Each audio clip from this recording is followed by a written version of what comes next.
Good evening, good evening, good evening. Thank you for joining me here with Conversations with Taz for Think About It Thursday. And you know, hell is about to freeze over when Tommy Lauren, the conservative darling, is even telling conservatives they've gone too far. But baby, as always, we have a whole lot to get into. Let's start with Piers Morgan getting owned yet again regarding Princess Meghan Markle. I said that you made racist remarks. I did not call you racist, Piers. You're trying to make yourself a martyr in a situation that you started. You didn't have to go disrespectful below the belt with Meghan. You chose to do that. And now you're mad because other people disagree with you. For what I thought was a disgusting attack on the British royal family. You made ad hominem attacks against her character. You assassinated her character before the British press. And you know how the tabloids have been towards her. You understood what you were doing. I've been just as scathing, if not more so, against Prince Harry, who I actually think is more to blame. Didn't you? Now, I want to know if this is true. Riddle me this. Wasn't there a point in time where at least you tried to pursue a relationship with her? You all had history before all of this happened? No, absolute nonsense. Okay, that was another nonsense? lie. It's another lie. I met her once in my life. Okay. Okay, what do you mean, okay? We found more tweets while we were talking to you. Are you calling me a British media racist darling? What does that mean, Ernest?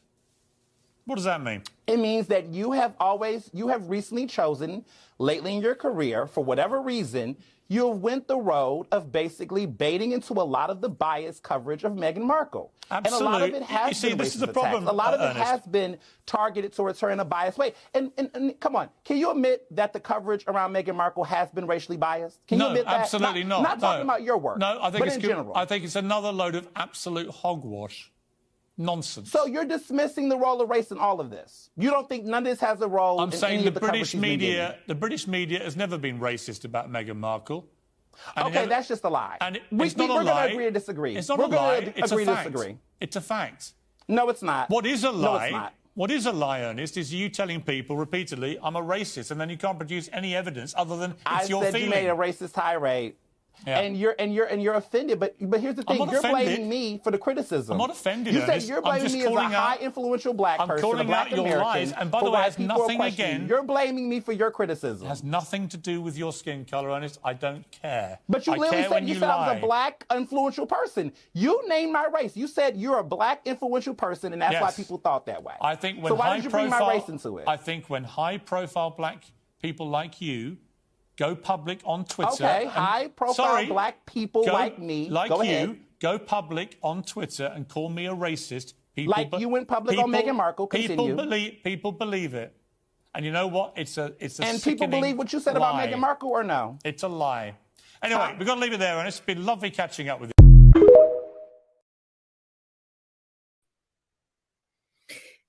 You know how people are just so upset and offended to be caught in their racism? They always want someone to bear the burden of proof for them. They can never prove that they're not racist. And the British media isn't racist? Okay. But let's come on back across the pond to the quiet part being screened in 4K. I want to challenge you to a public debate to defend your comments attacking us as racist. In the very first paragraph of our website at nationalstraightpridecoalition.org, we say we're there to defend all races and colors. You pulled out Caucasian. You didn't have any ramifications after, which we put in our manifesto per se. You attacked us as racism. You pulled the race card to pull in attacks against us, to justify attacks against us in that park.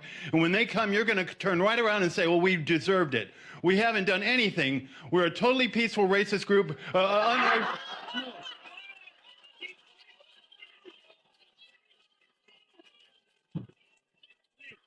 Excuse me. I want, okay.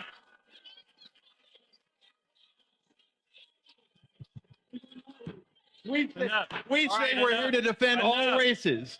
Okay, I made a bad comment. We said we're here to defend all races and colors. I started the War Alliance, Whites Against Racism Alliance. It's on Facebook to stop hatred. And if you want to find a hatred group against blacks who've killed 20 million Americans, look at Planned Parenthood. That's where we're against.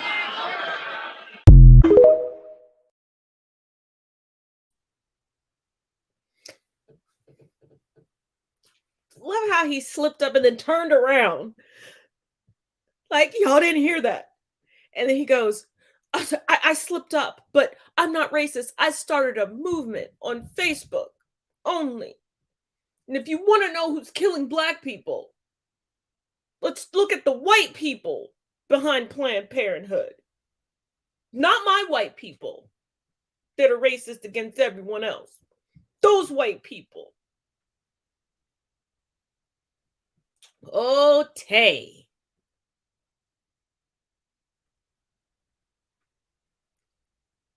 Thou that protests too much.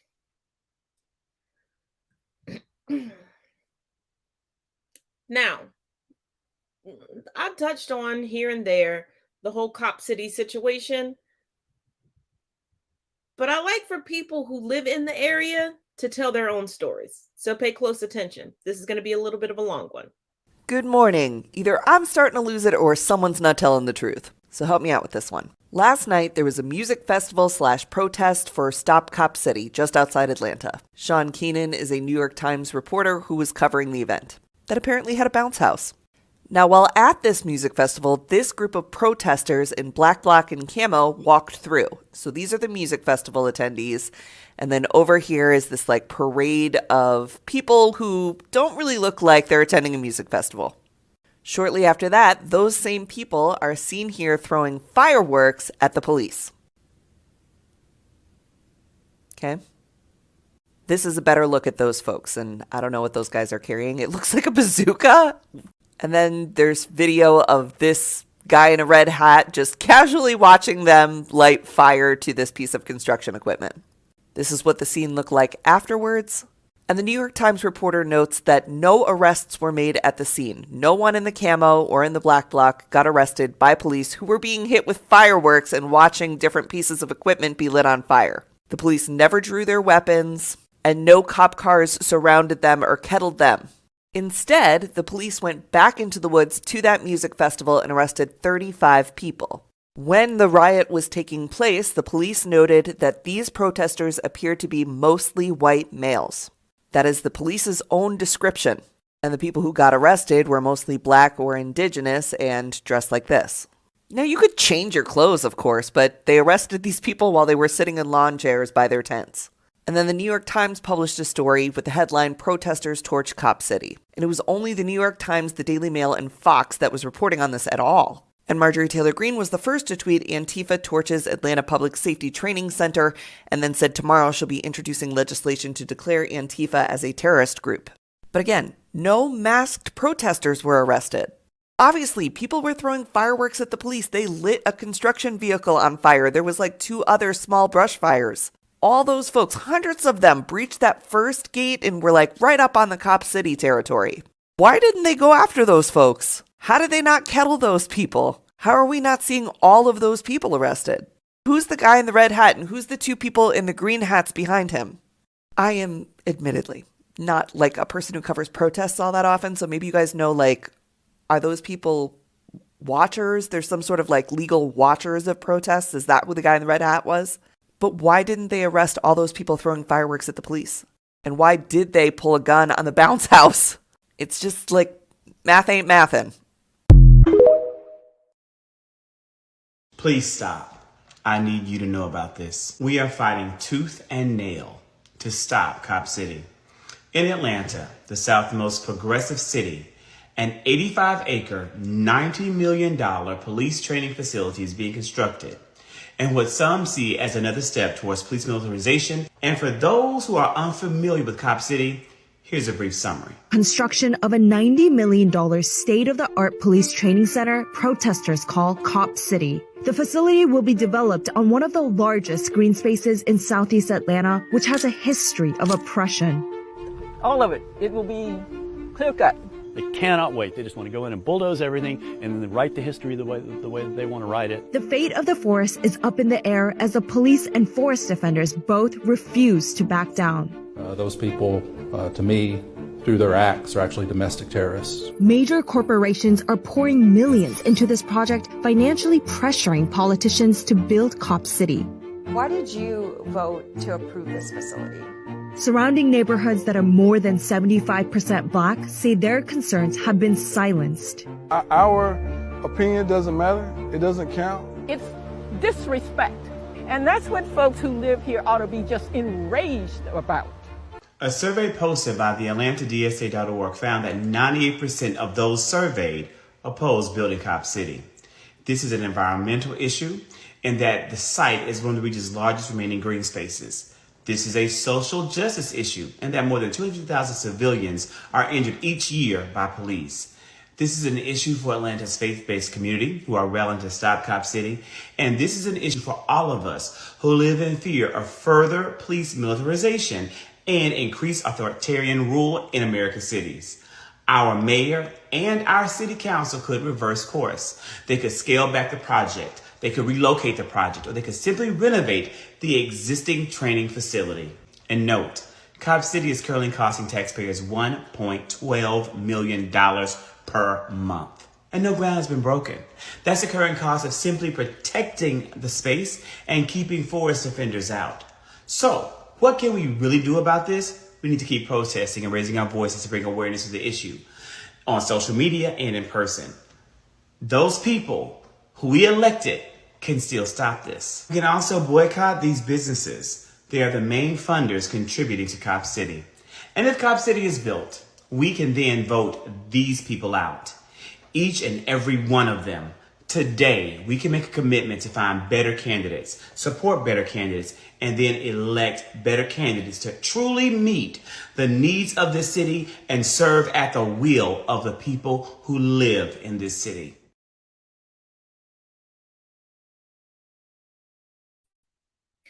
Now to address the first video. The reason why only Black and brown and indigenous people were arrested, racism. They know anytime a protest is going on, there will be anti-Black, anti-indigenous, anti-brown, anti-people of color, white people there to sow discourse, to keep the narrative going that we are savages, that we are violent, that we're not doing this for justice or for equity, that we are living out some violent fantasy. As far as the second video, what happened to save the children, protect the children? You remove the environment from them, you increase their stress because of militarized police presence. What do you think is going to do to children? If you increase the stress of the adults left to care for these children, what do you think is going to happen? Oh, that's right, you don't care.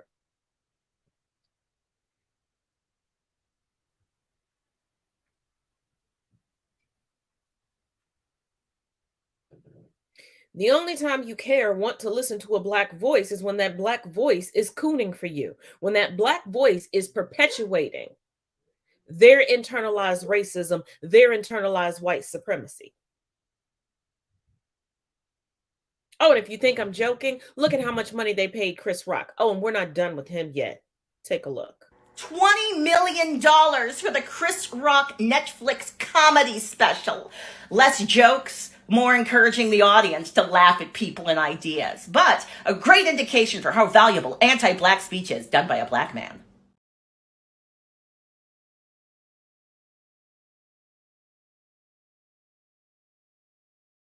Okay, I love a good response. Okay. Well, Jada Pinkett Smith had her team speak to People magazine to talk about Chris Rock's Selective Outrage comedy special. Now, they said in quotes, Jada has no part in all of this other than being heckled. Chris is obsessed with her, and that's been going on for almost 30 years now. The team also says, look where he chose to film his Netflix special, her hometown, obsessed. Now, the team also debunks what Chris Rock said on his special, where he was like, oh, they try to get me not to host the awards. And in all actuality, Jada did not say that. She actually applauded you and actually wanted you to host because she knew you was going to do a good job. Like, do y'all not remember that video that she came out with when she was boycotting the Oscars and she said that she was going to watch it from home because, you know, Chris was going to be the host? Like, we talk about selective outrage. Y'all got selective memory, okay? But I'm sure y'all gonna believe in Chris, child, because that's y'all new person. That's y'all new man. Child.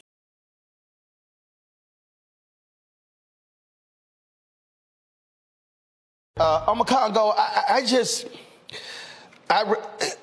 This is one of the stupidest comments. This is what Akeem Smith just wrote on YouTube. Brother Roland, people's feelings are real. Comedians need to understand this also.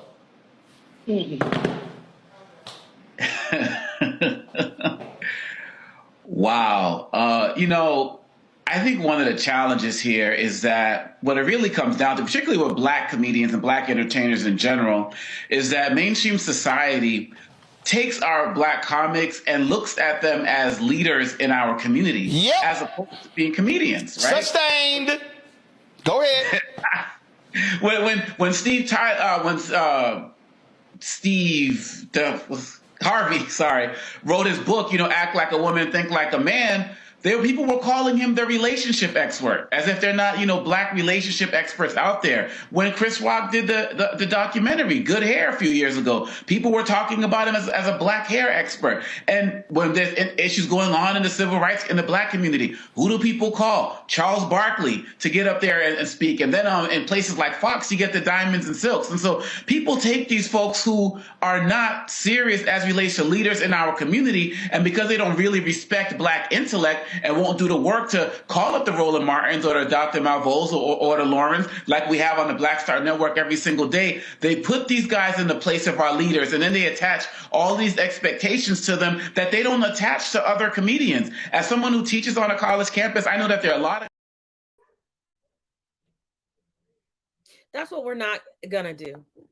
Nobody is attributing Chris Rock to being a leader of anything except for a leader of coonery. No. Just because somebody has a spotlight, do they automatically assume that they are to be a role model for other children? Yes. And as much as I don't like Charles Barkley, he said it best. He is not a role model just because he has some fame and he has some money. That's what they attribute everybody when they get to a certain point.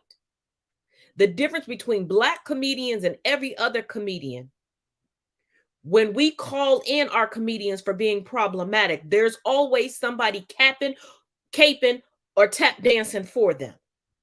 Because it is okay as long as the black woman is the butt of your jokes.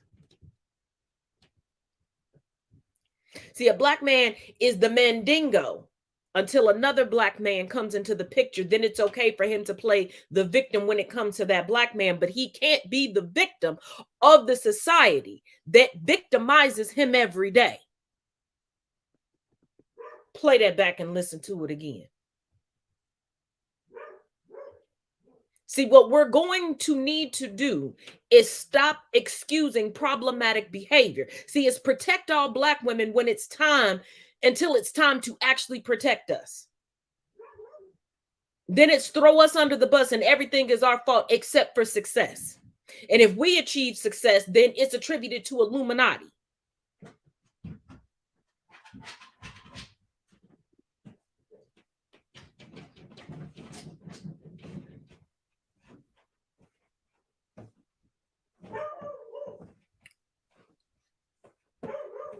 And this is the perfect time to talk about what Donald Glover had to say about Chevy Chase. Who worked on SNL and came up with the Weekend Update with Chevy Chase. And Chevy Chase once called Herb one of the funniest writers working in television. And Chevy Chase once called me, you know what, this is about Paul. It's an honor. I asked Lena, I was like, afterwards, I was like, hey, what made you decide to work with Paul? And she goes, honestly, this nigga lets me do whatever I want. And I remember thinking two things. I was like, one, Lena is using the N-word extremely liberal with me. Who does she think she is, Chevy Chase? And two, I don't know why Chevy's getting it tonight.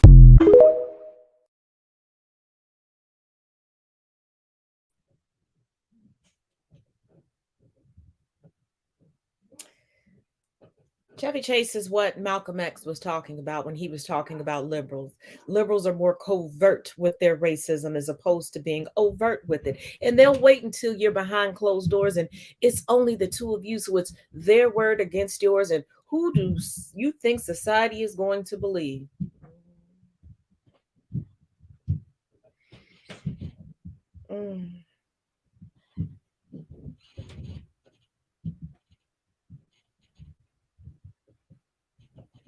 But let's get into Tennessee. Yes, Tennessee is at it again. Tennessee is... Let's go. The Tennessee House just passed a bill completely gutting marriage equality. It could allow county clerks to deny marriage license to same-sex couples, interfaith couples, and interracial couples in Tennessee. This is Bill 878, and it gives any person the right to deny solemnizing a marriage license, so county clerks, if they have religious objections. One thing I think we, the people, need to realize is that when people in power come for any group of us, all of us are in danger. As a Jewish woman, I want to remind people that there were more than just Jewish people in concentration camps during the Holocaust. And whether you label it fascism, authoritarianism, or totalitarianism, the thing is, it doesn't stop. So failing to stand up for the LGBT community results in laws like this, where now interfaith couples and interracial couples are at risk of getting their marriages denied because of someone's religious objections. And let us not forget the holier-than-thou history that we were all taught starting in primary school. That the Pilgrims came over here for religious freedom, and we're the country of freedom because we're the greatest that ever did it. But every single day, Christians are claiming that there's a war against them. Christians want their religion respected as if somebody is out there disrespecting it, but they are willing to disrespect everybody's religion every single day. And they want small government until they can utilize the government to push their beliefs onto other people. Ooh, child. So once again, are you all finally willing to believe me when I say it? Nothing about the history of this country, the United States, is about freedom. It's not about equity. It's not about a melting point. It's about tyrannical Christianity. They want everybody to look the same and be the same, except for the top 1% that are male, cishet, and straight. Then you can be dubbed eccentric when you're out of the box as far as societal norms.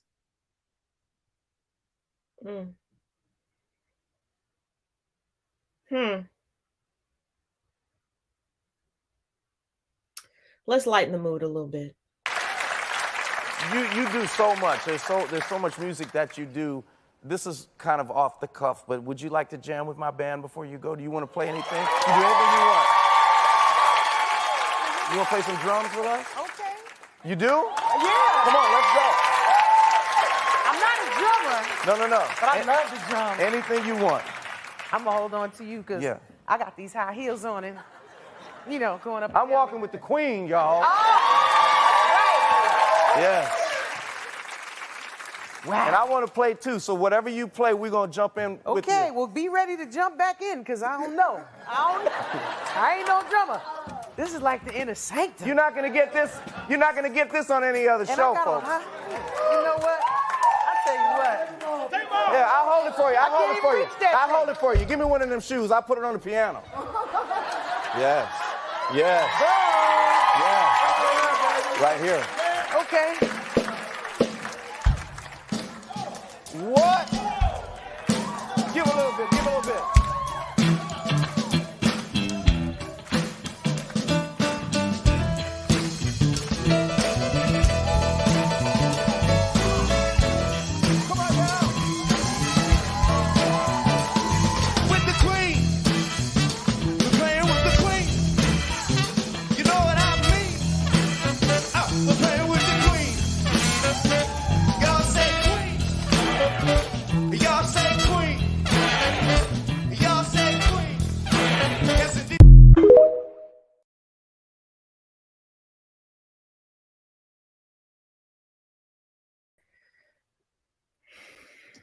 Now, hold on. Before we get disconnected due to lack of power. Sorry. The girl wasn't charging stuff today. My bad. Let's get into a little Mr. Ken Burns and United States history. Listen really carefully to what Ken Burns is saying here, because there's very few people that know American history like he does. You know, what makes America great is not the suppression of ideas or the pursuit of every corner of those ideas may lead us or the facts.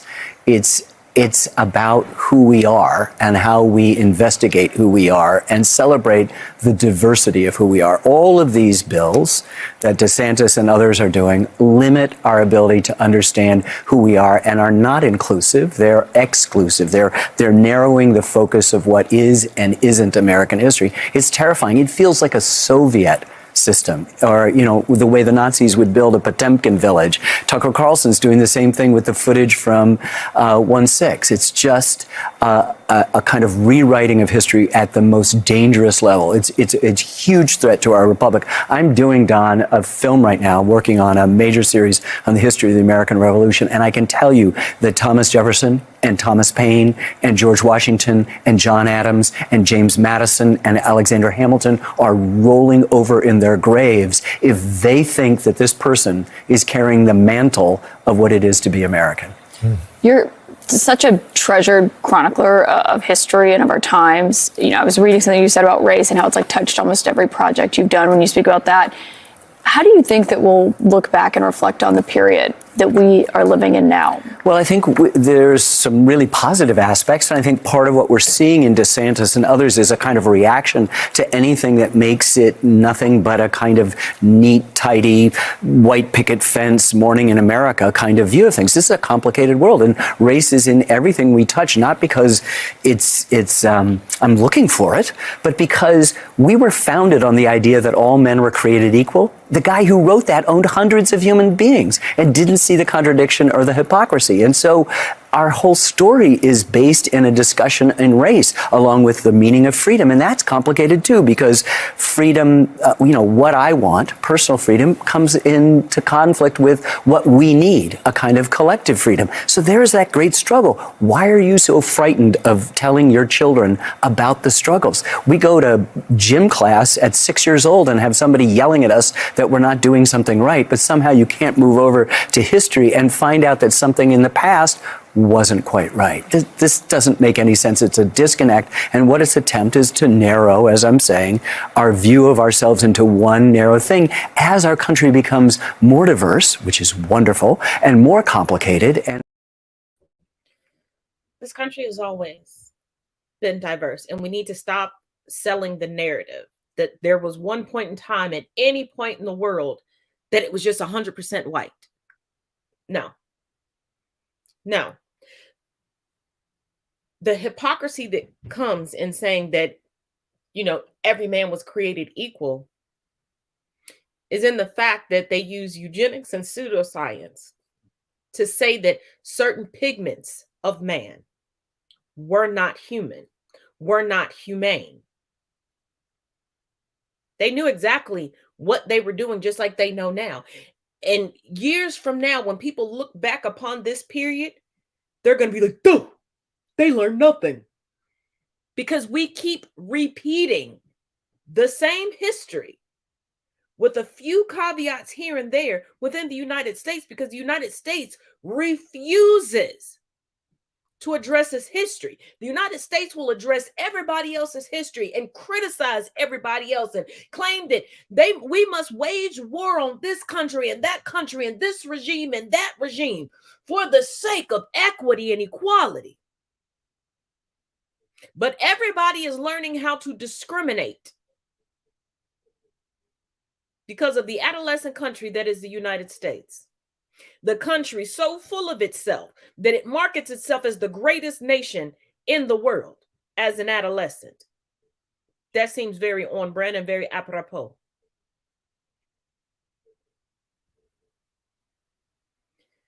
The United States is not just now becoming diverse. The United States is just now being forced to become inclusionary with its diversity. Run that back and listen to that again.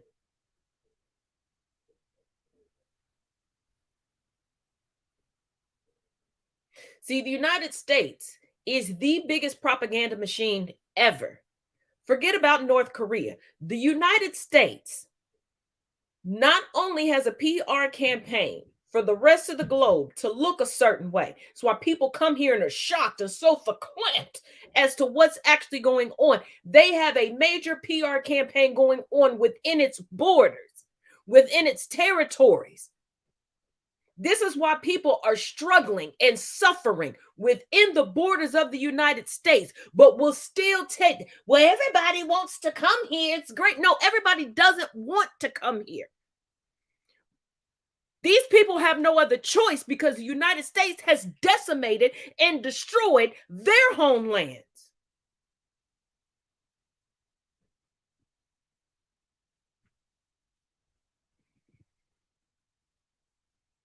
But y'all don't hear me though.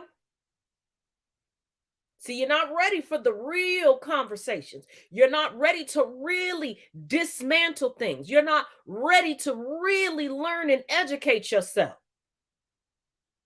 So you think you're so great because there's not military battles on this soil, but there are battles each and every day. Your kids are battling to stay alive, going to school. You are battling to stay alive just to go, if you have a little bit of time or money to spend on self-care. In the United States, all you do is struggle to die. Where is the greatness in that? You act like the United States is so great and the United States done saved everybody else and everybody would be in shambles if it wasn't for the United States. Baby, the United States is in shambles.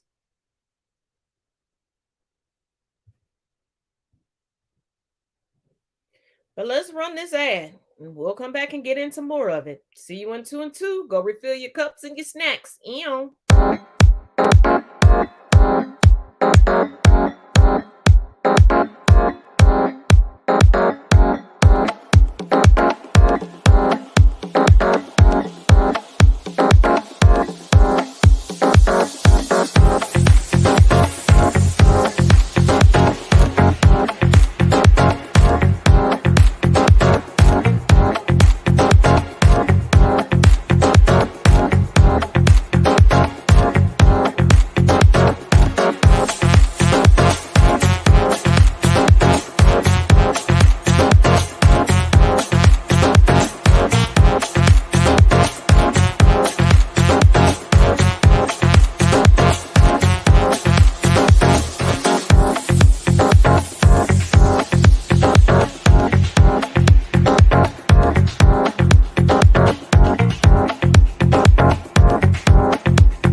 of people sing your songs and they just kind of sing them out loud and don't, you know.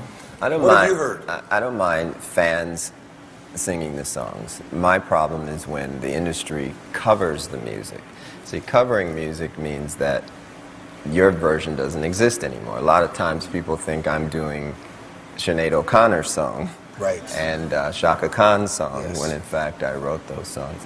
And it's okay when my friends ask to do them, but there's this thing called the compulsory license law, which allows artists through the record companies to take your music at will without your permission. And that doesn't exist in any other art form, be it books, movies, you know, there's only one version of Law and Order. Yes. There's several versions of Kiss and Purple Rain. And there should be one version of music. You would think. How can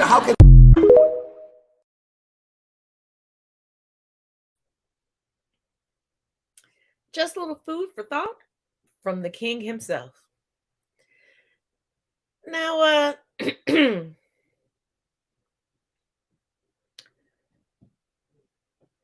Laura Ingraham kerfuffles a lot of us continuously. Well, her brother decided to pull the curtain back and expose who the wizard is in her land of Oz. Get comfortable for this one, y'all. I think the pathology comes from familial soil, and I've used that term in the past. So my father was a Nazi sympathizer. There was a copy of Mein Kampf on the living room bookshelf. He was abusive. He was an alcoholic. So we are in a family of anger, abuse, and I think that is what has happened to my sister. People say, "Well, how did you turn out so different?" So in my life, I found love. And my sister has not found love. And so she's gone on this path where she's being honored and rewarded for the type of things that we learned in our childhood. She's getting credit for that anger and that destruction. There's no solutions being put forward. It's all just criticism and smearing. It's very Trumpian. She and Trump have a mindset, I think, that's very similar. The history with my sister, we were very, very close at one time. We would travel together. We would visit on the holidays. It was the type of thing where I would finish her sentences on a daily call. And she'd When was that? mine. How old were you then? This was in the 90s. This was in the mid-90s.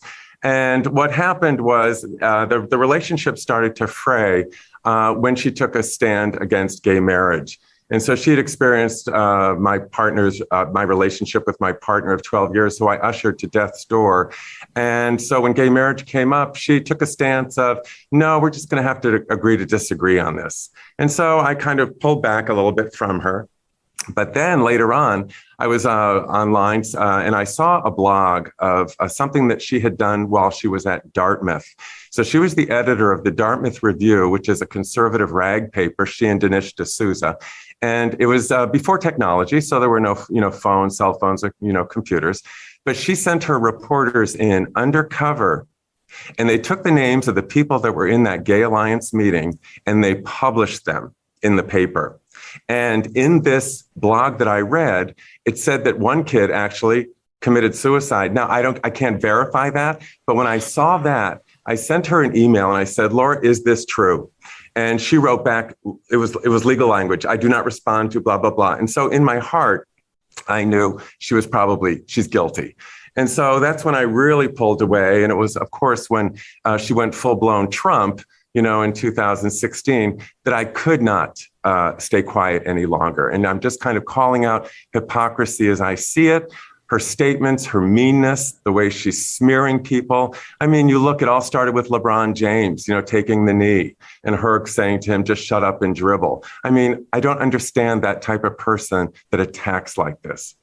And my sister, what I've learned is she is one who doesn't listen to understand. Hers is she listens to attack, and you can see it in her face. You can see it when she's talking to people on her show. There is no debate. There is no constructive debate.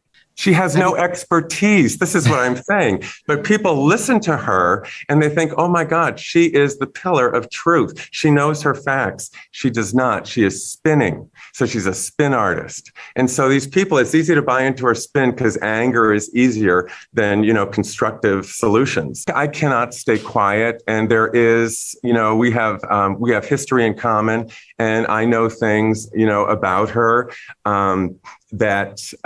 It's just, I have to reveal the hypocrisy that's going on, the immigration stance. She's got 3 immigrant children that she adopted. So how is that allowed? The vaccination, anti-messaging around vaccines. She's been vaccinated. They have. Murdoch got early access to the vaccinations. All his star assets were vaccinated. And yet they're spinning a counter tale, which I find is very destructive. And it's disinformation. And it's a spin that people are following. And those tropes that she throws out, the elites, the fake news, the biomedical state, socialism. And these people tap into those because she's so clever at spinning it. Do you think she, kind of knows she is creating this fiction? Like, do you think she goes and it's like, oh, how could I got a good one here. We call it biomedical, and then she's like, God, I'm like, do you think it's that, planned out? I do. She has a conscience. And unfortunately, that conscience is getting dimmer and dimmer as she goes further in her career. But the type of behavior to continue to do what is wrong and inherently a lie, I think, isn't that the definition of sociopath? We did.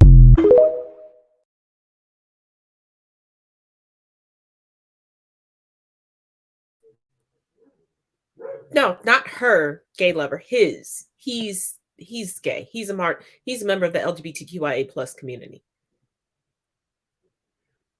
Excuse me. But Laura knew this of her brother and was supportive until it became profitable to be the other way.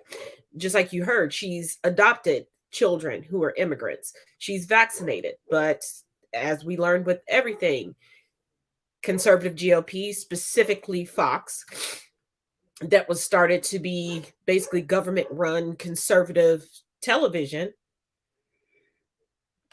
Ooh, excuse me. This is what they do. They're about profit margins, not the truth, because they don't believe that the American public wants the truth. So they believe that they're going to lose money. Keep in mind that their viewership is 1% regularly of the country.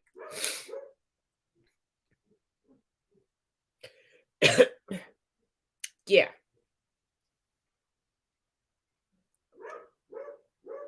And here's another great talking point. I'm being extremely facetious right now. That the GOP is trying to use, train derailments, where the CEO of Norfolk has been asked a lot of questions, and his response is, I'm going to do the right thing, but they haven't. So let's take a look at the latest.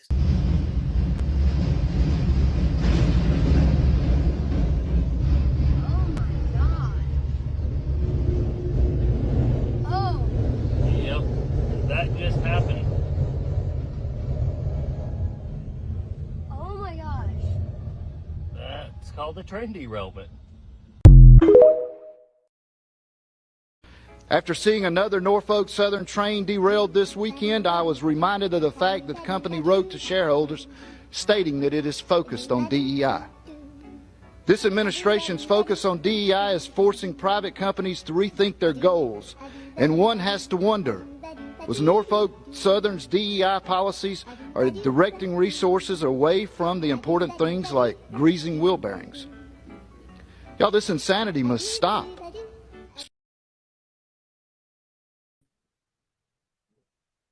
So diversity, equity, and inclusion, that's what DEI stands for.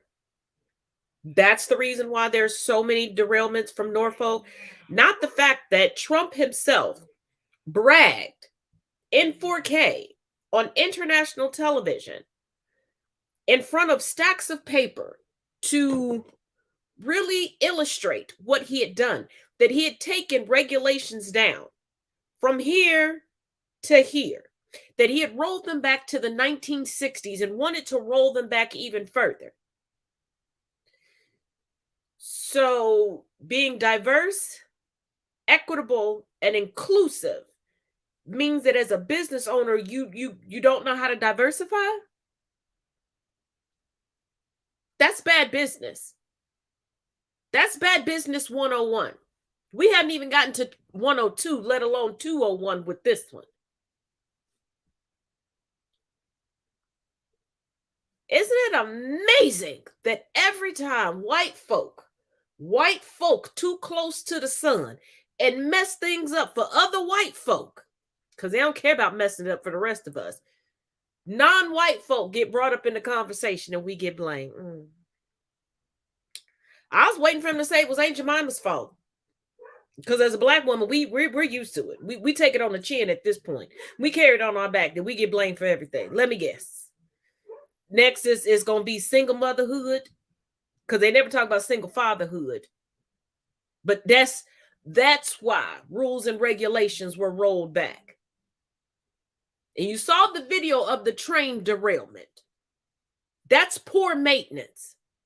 So cutting cost that we saw an increase of during the lockdowns for the COVID-19 pandemic, that didn't have anything to do with it. Trying to make sure you pad your pockets as a CEO, a CFO, and a COO has nothing to do with it. It's because the government says you have to be diverse and stop just hiring white men only.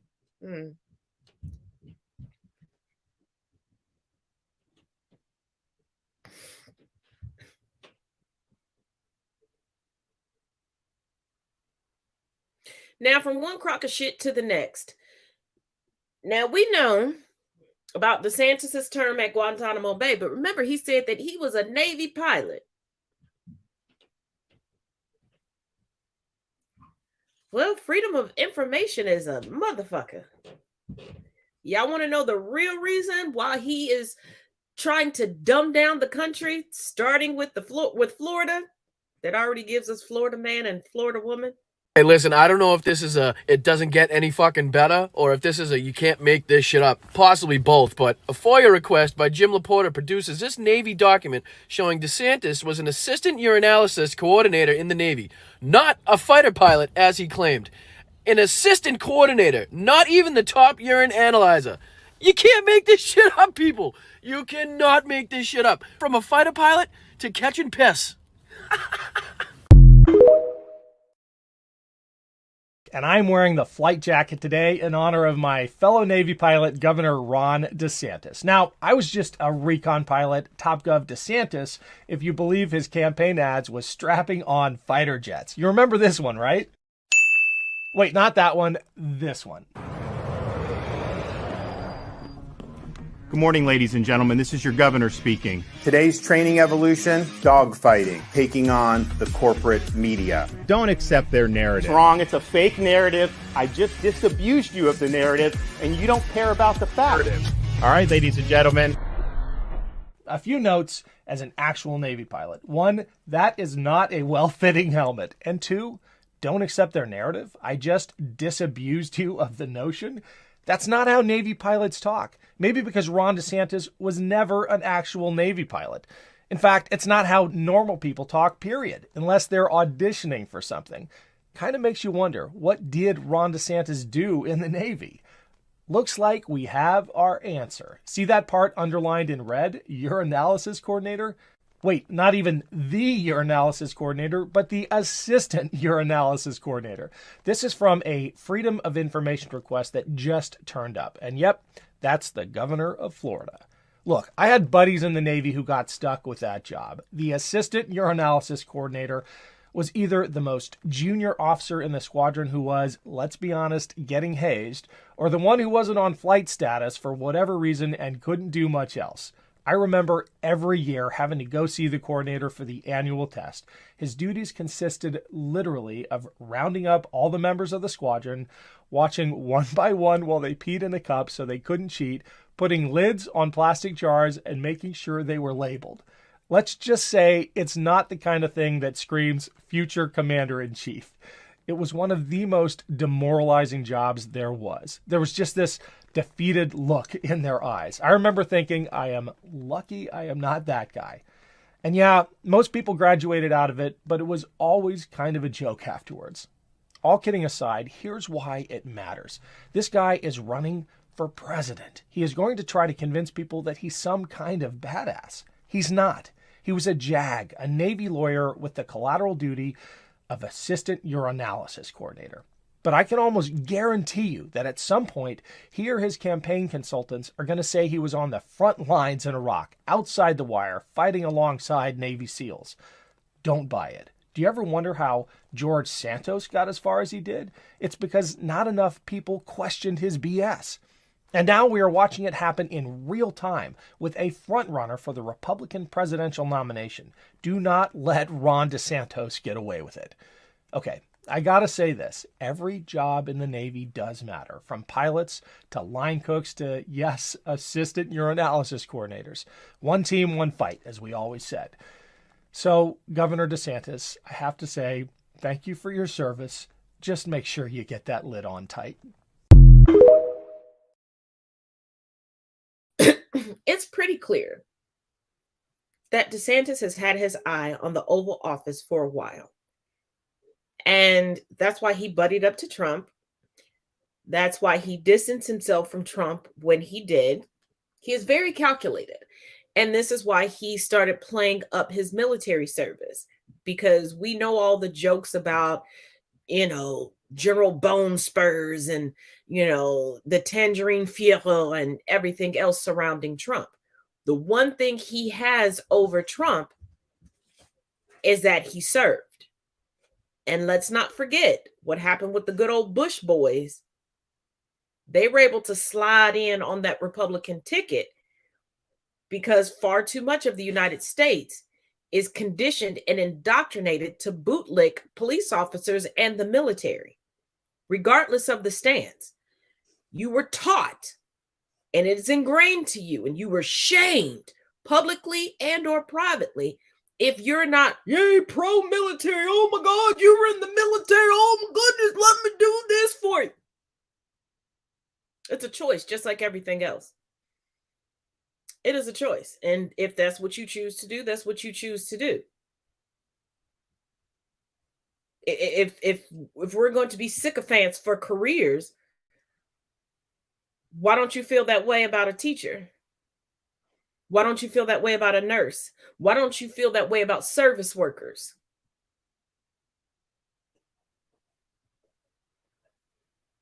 Just a question. Just a question. But you know how Ron DeSantis and others in the GOP keep wanting to tell you that we have to secure just the southern border because of the drugs. And I keep trying to tell y'all that it's not those in search of sanctuary or immigration that are the biggest smugglers. Maybe you believe me now. Watch this. I just want to start with a reality check for my colleagues, for people watching back at home, that the individuals most responsible for smuggling fentanyl across our borders are not migrants. In fact, in prior years, American citizens have accounted for more than 86%. The statistics has been thrown around a lot. It looks like it's not sticking for everybody. 86% of fentanyl tracking convictions at the border have been U.S. citizens, not foreign nationals, not undocumented immigrants, and not asylum seekers, Americans. That's it. That's the TikTok. I'm off to work. Have a good day. Bye.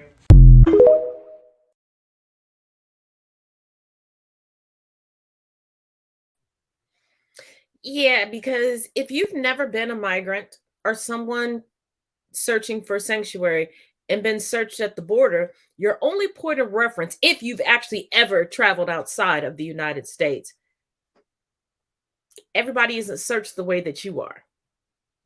And I can tell you that if you're coming in with children, you're not searched the same, especially small children. If the custom agent thinks that you're pretty or handsome, you ain't coming in the same way when you have that U.S. passport.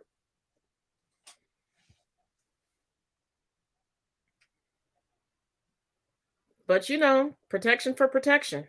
Look at Brett Favre. Oh, you know what? Let's revisit Brett Favre.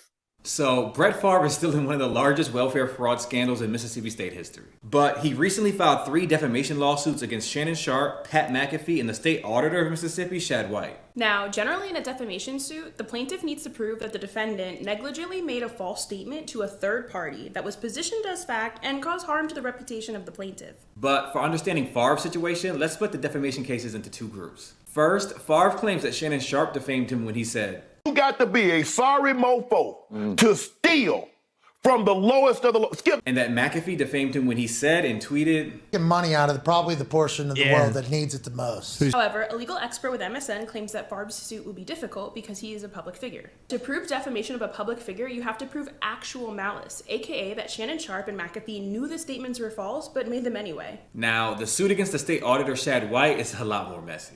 Shad White's office is the office that originally exposed Favre and the alleged fraud in Mississippi. And according to a state audit and a civil suit, Favre was allegedly paid $1.1 million in TANF funds for speeches that White says he never made. The office also exposed text messages showing that Favre pushed state officials for the funding of a new volleyball facility on the campus of his alma mater, the same university that his daughter was attending. And the university eventually received $5 million of TANF funds. Now, Favre eventually returned the $1.1 million that he personally received. Though, now Favre is claiming that Shad White has launched an outrageous media campaign of malicious and false accusations in an attempt to further his own political career, and claims that none of the media outlets where White has done interviews would pay him any attention had he not been attacking Favre.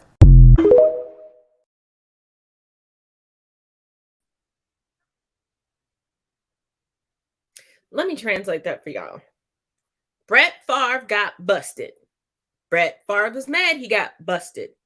Brett Favre is now pulling a Trump, aka a historically white man thing. And I'm going to sue everybody. First of all, being a public figure. First of all of us are public figures. All of us. And let me explain. None of us are without a public. Just there are people who have a larger public than others. We are all open to scrutiny, gossip, rumors, whatever. What are you going to do about it? People window shop lives every single day. Okay? But nothing that was said was inaccurate. Brett, you stole. You knowingly stole, and you stole from the people who needed it the most. Just so that a volleyball center that your daughter won't play in during her collegiate career could be funded.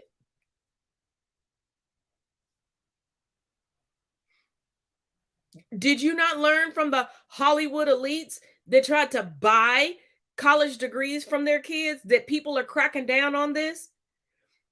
That everybody white, y'all see, white folks are now learning that all skin folk ain't kin folk. See, y'all thought it was just a black thing. See, you wanted to culturally appropriate everything. Now you culturally appropriating accountability. How's that feel? And speaking of accountability, the holiday season around the Trump household is about to get interesting. Take a look, take a look. Breaking news this evening, the New York Times is reporting that New York prosecutors are moving close to an indictment of Donald Trump. Manhattan District Attorney Alvin Bragg sent a letter to Donald Trump's attorney asking Trump to come testify in front of the grand jury investigating the hush money payments made to Stormy Daniels. This would only happen if an indictment is near. And the reason why is in New York, all defendants have the right to testify in front of a grand jury before an indictment is issued. It's unlikely Donald Trump will meet this deadline by next week, and it shows that there is a serious escalation in the Manhattan District Attorney's Office investigation. This is not a political post, this is strictly what we're learning from the Manhattan DA. I'll provide you updates as we learn more, so be sure to follow along. Guys, we have some massive breaking news. The Manhattan DA prosecutors have signaled criminal charges for Donald Trump are about to happen. Trump was given a deadline of next week to appear before a Manhattan grand jury, which is a common final step ahead of indictments. Like, folks, you gotta understand that after making an offer like this, it is highly unusual that charges would not follow. And remember, a grand jury in New York has been hearing evidence against Donald Trump for a while now. I don't know, it seems pretty big to me, but what do you folks think about this? Well, the moment we've been waiting for has finally arrived. Ivanka Trump has officially, in her court filing, thrown the rest of her family under the bus in the ongoing New York fraud trial. This week, while the rest of her family was trying to get the trial pushed back from October 2nd till God knows when, Ivanka had her lawyers go to court and not only argue to extend it, but also try to get her out of it by saying, quote, other individuals were responsible. Other individuals were responsible for all that fraud that took place, not her. The filing says, quote, the complaint does not contain a single allegation that Ms. Trump directly or indirectly created, prepared, reviewed, or certified any of her father's financial statements. Other individuals were responsible. Okay. Even if that's true, that you didn't create, prepare, sign off on any of your father's financial statements, that's still a very, very narrow, tiny little sliver of the fraud trial. Like, I never signed his tax returns. Cool. What about the fraudulent bank applications? How about specifically, Ivanka, loans that you, according to these court documents, personally secured for Trump properties in both Florida and Chicago in 2012? Because your name is on those. So how do you explain that away? Like, oh, I didn't sign my father's financial statements. Nope, but your signature is dang sure on those other documents that are also a part of the fraud trial. So you don't get to wriggle your way out of this. Her lawyers also tried to argue like, well, she left in 2017 to go work in the White House. Cool. The documents I just pointed to, which again, that's just a small sliver of them, those are from 2012. Long before Donald Trump even seriously considered running for president. So Ivanka does not have clean hands in this whole matter. I know that she doesn't want to face the music. I know she's more than happy to throw her brothers and her father apparently under the bus as the other individuals responsible. But your name, your signature is on some of these documents that New York Attorney General Letitia James has filed in court as part of the lawsuit. Like, I'm not saying it's a smoking gun, but if there were a smoking gun in this case, I'm pretty sure it would be your signature on those documents. As it is right now, we don't know what the judge is going to rule on any of this, whether, he's going to give them the delay that they're wanting because they've argued that there's just too much evidence to go through, like we're overwhelmed. Hire more people. That's what law firms do when they get overwhelmed. The other thing is we don't know if he's going to listen to Ivanka's lawyers and say, oh, you're right.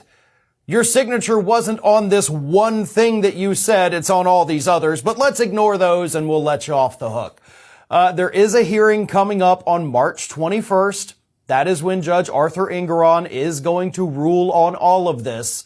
And I'm willing to bet that the prosecutors in the case are going to remind the judge that Ivanka's signature is on some of these documents. She did personally seek those loans, not just in Florida and Chicago, but also apparently in New York. So she's not off the hook. We have her signature. We have her information. We have her submitting the paperwork that relied on the false financial statements.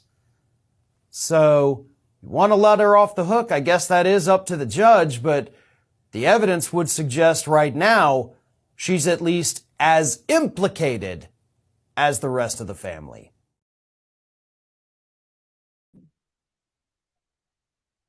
I bet Tiffany Trump is really happy that she has been neglected her whole life because the one attorney that this family has that we all know of is Tiffany Trump. She is an Ivy League educated attorney. She has steered clear because Ivanka Trump is driving the bus that she's throwing everybody underneath right about now.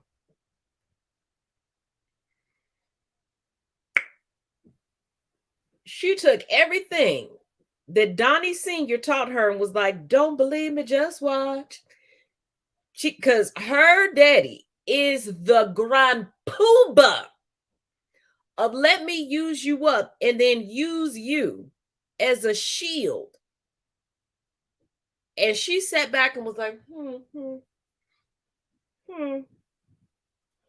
okay, let me get my book out and start putting this into action. She telling on everybody. She's snitching quicker than motherfuckers on First 48 before they give them chicken. Okay? Before they give them a cigarette. She's like, See, she converted to Judaism. Him saying anti-Semitic things didn't bother her. Him being misogynistic didn't bother her. Him being sexist didn't bother her. Him being incestuous didn't bother her. Him being adulterous didn't bother her. She's like, oh, you about to drag me to prison with you? That bothered her. Because truth be told, if I was Ivanka, Donnie Jr., or Eric, I wouldn't have been anywhere near the Trump organization. I would have been working for my mama Ivana because she's the business genius. Well, she was. May she continue to rest in power in that damn golf course.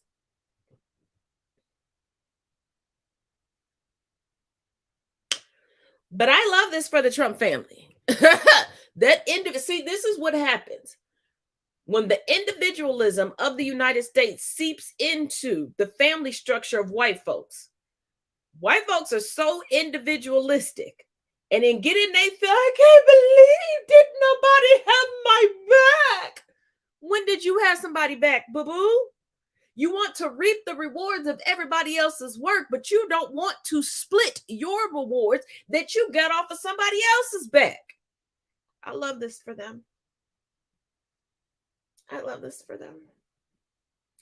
But you know, they're part of the GOP, and the GOP has a new big lie.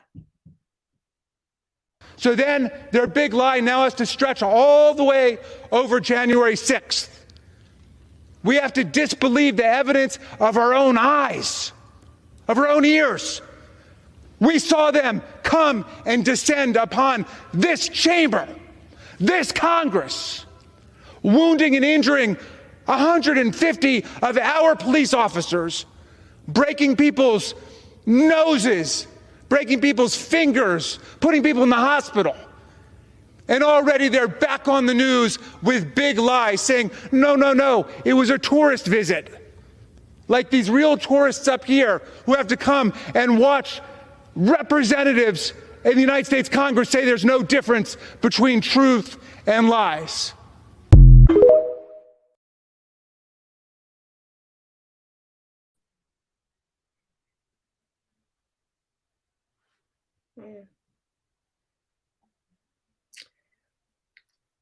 Now, real quick, I'm just going to take a quick step back to the Ivanka story.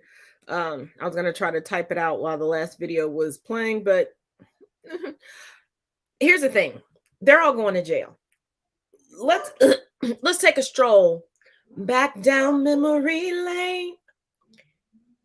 Ivanka Trump's father-in-law and his business partners have already been prosecuted and indicted for their shady business dealings.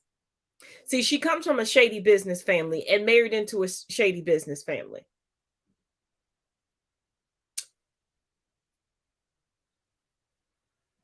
We don't even have to bring up circumstantial evidence. There's actual factual nail in the coffin evidence that's going to take the Trump conglomerate down. Why do you think Melania has been nowhere to be seen? See, Melania was all in her ego and all in her feelings. Why this not me? Why this not? And then she shut it up. She renegotiated her prenup and postnup. She has distanced herself even from the scuttlebutt down in Mar-a-Lago, even the bedroom, the boudoir from Donnie Sr. Barron is cool. He's like, I don't fuck with none of y'all. Tiffany is like, I just got married. I just want somebody to foot the bill so I wouldn't have to do it. And so my mama could come and stunt on you bitches. She got a career. She does not associate herself with the family. She's cool. They're going down. Because look at the people who are remaining loyal and the people who have distanced themselves. Look at all the attorneys that have now gotten attorneys for themselves. It's going down from the Trump conglomerate.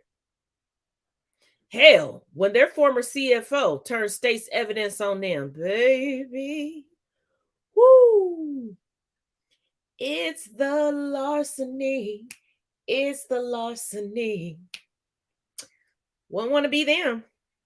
Wouldn't want to be them. Because trust and believe. I don't know about other families, but in my family, like if somebody's going through legal trouble and we have an attorney, that attorney steps up like, hey, how can I help? Like,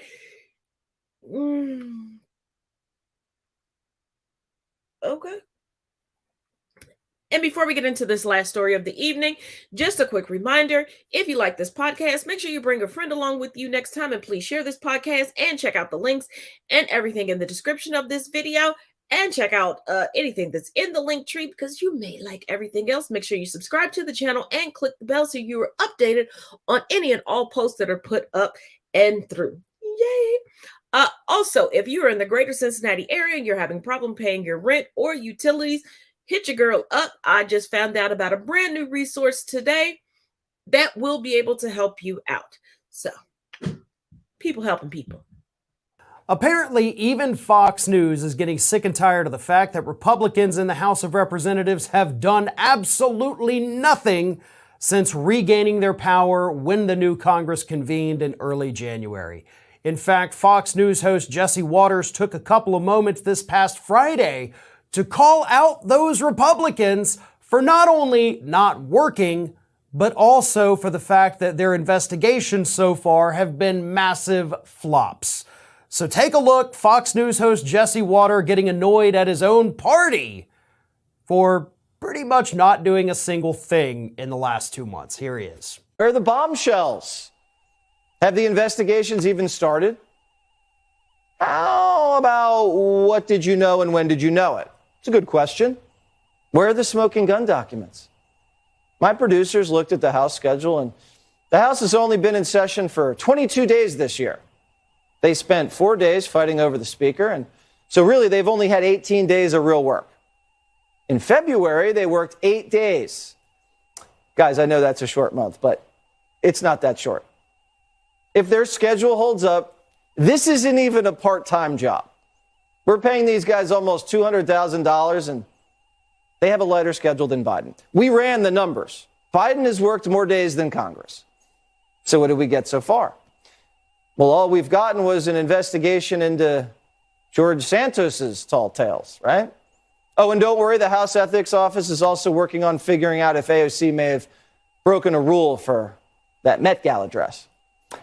Well, there you have it. Jesse Waters, unhappy about the lack of bombshells from all of these hearings, or are you even doing hearings? Jesse wants to know, which of course, that's a disingenuous statement to begin with, considering the fact that he knows they're doing investigations. He's just trying to downplay it to his audience and be like, well, I mean, yeah, but they're really not even working is the problem. They were only there 8 days last month. Even Biden worked more days than that. Okay. But again, when they have been working on those 8 days for February, they've been having hearings. I mean, Jim Jordan recently had a hearing on the weaponization of the FBI, where he brought in 3 former FBI agents, called them whistleblowers, but it turns out 2 of them were paid by Trump ally Kash Patel. They all 3 were spreading conspiracy theories, including about their own workplace, on social media. So his big hearing to explain why the government's targeting conservatives was a massive failure. Not even just a failure, it was a huge backfire on Jim Jordan. So Jesse, why didn't you bring that up, right? Why didn't you mention, like, not only is there a lack of bombshells, but you're clearly trying to stack the deck and then you're fumbling the cards all over the floor? I mean, I think that would have been a more apt description of what's happening with these Republicans in Congress. But when they lose Fox News, they lose the Republican base. Now, I'm willing to bet Jesse Waters understands after his little, diatribe there kind of went viral on social media over the weekend. I think he knows at this point that he made a big oopsie and that he shouldn't be saying things like that because people on the left will take it and run with it and highlight it even more than social media did. But that's what's important. He knows Republicans have done nothing. And if he conveys that to his audience and gets the whole dang country saying Republicans have done nothing, that's not going to bode well for them in next year's elections. Republicans had already admitted this time last year, 6 months out from the midterms, they admitted publicly that if we spend all our time doing investigations, the public's going to turn against us. One, because they knew their investigations weren't going to turn up anything, and two, because they knew that the public wanted action on a certain series of issues. I talked about a poll last week that shows that most Americans, including a majority of Republicans, do not support these ongoing investigations. So if you're going to run investigations that people don't want, at least you give them some bombshells to make them think, oh, okay, maybe it was worthwhile. But as Waters pointed out, these Republicans can't even do that. And instead, they appear on the few days that they have worked to just be digging their own electoral graves ahead of 2024.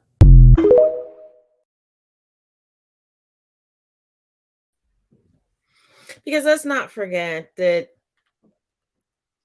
the House had a whole hearing regarding Twitter and congressional shadow banned accounts, for a privately owned company that previously we thought they were all about privately owned companies doing what they wanted to do.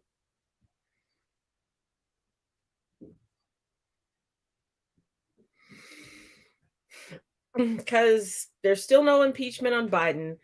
There's still no true investigation on Hunter Biden. They're not doing anything. But people still support the grifting old party. Oops, my bad. I'm sorry. The grand old party.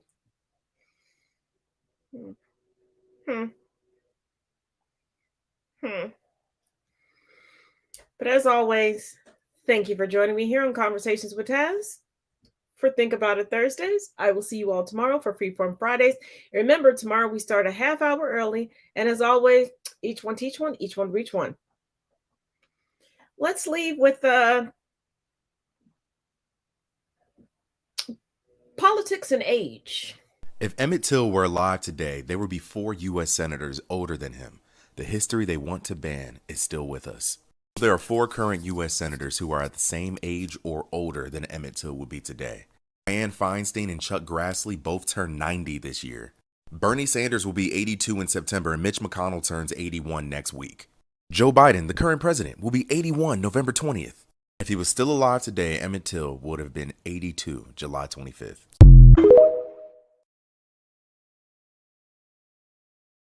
And since Mitch McConnell was brought up, he did take a tumble and did receive a concussion last night, and he will remain in the hospital overnight. Good night.